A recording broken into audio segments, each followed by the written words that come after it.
Minasan konnichiwa. Ayan, so mag-review tayo ng N4, okay? So, isang problem yung sasagutan natin ngayon, which is yung number 12. Hai. Hajimemashou. Hai, ja. Moshi hima blank souji tetsudatte. Moshi hima blank souji o tetsudatte. Okay, so tetsudatte, ibig sabihin please, no? Gumamit siya ng form na please do verb. Ayan, so ibig sabihin, please, tinanggal lang yung kudasai. Ayan, so very casual, ganyan, di ba? Pagka ganito minasang yung ginamit sa inyo is, alam mo yun, talagang wala man lang kudasai. Di ba, ginagamit ito kalimitan ng mga mas mataas sa atin, ganyan, mga ka-level lang natin, yan. Okay? Ayan, so, moshi hima blank souji o tetsudatte. Ayan, so yung mga nakatapos na dito ng N5, alam na ninyo kung ano ang tetsudatte or bakit siya nag-te form. So, yung kudasai, no, te form plus kudasai. Okay? Ibig sabihin, nag-uutos siya, no? Hai. 1番だから2番に3番なのに4なら ano sa tingin ninyo minasang yung sagot? Okay? So, ang tamang sagot dito is number 4. Nara. Alam ninyo kung bakit ang magiging clue nyo dito is yung moshi. Pag nakita ninyo si moshi sa sentence, hanapin ninyo yung conditional form na tara or nara.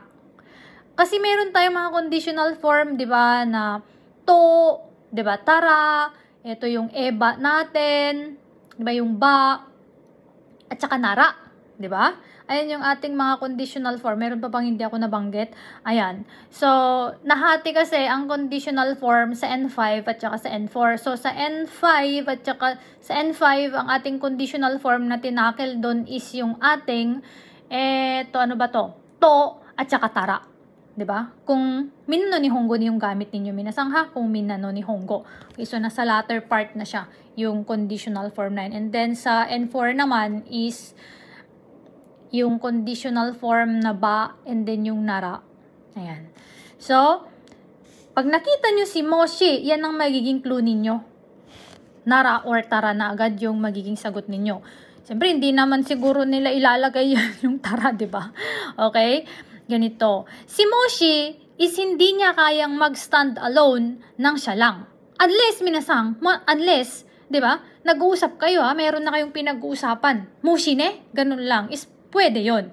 Pero kapag kamoshi, tapos, alam mo yun, nagmoshi ka lang, tapos, alam mo yun, wala ka naman pinag-uusapan, moshi. Anong moshi? Diba? So, sa kaywa, pwedeng gawin yun. Natanggalin natin yung, alam yun, yung verb na kinonjugate mo. Kahit na hindi mo ilagay kung taraman yun. Ayun, moshi ne? Yan. So, ibig sabihin lang nun, meron na tayong napag-usapan bago yun. Kaya sabi, moshi ne? Ayan. Ayan. So, ang moshi sa sentence is hindi niya kayang mag-stand alone. So, dapat meron siyang asawa.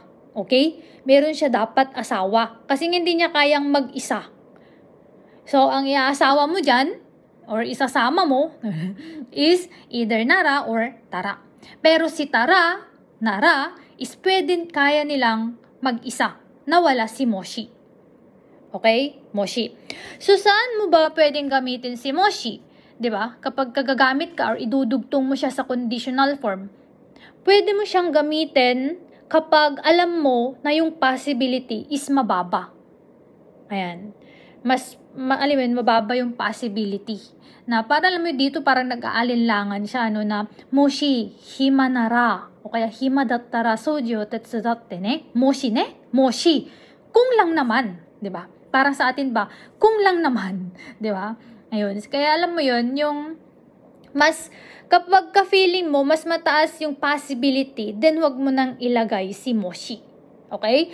Ano pa ba? Hindi natin pwedeng gamitin si moshi kapag nagbibigay tayo ng direction. For example, 'di ba? 'Di ba? 'Di ba? Sono shingo o kaya ano ba? Hashi na lang. Sono hashi o watattara, 'di ba?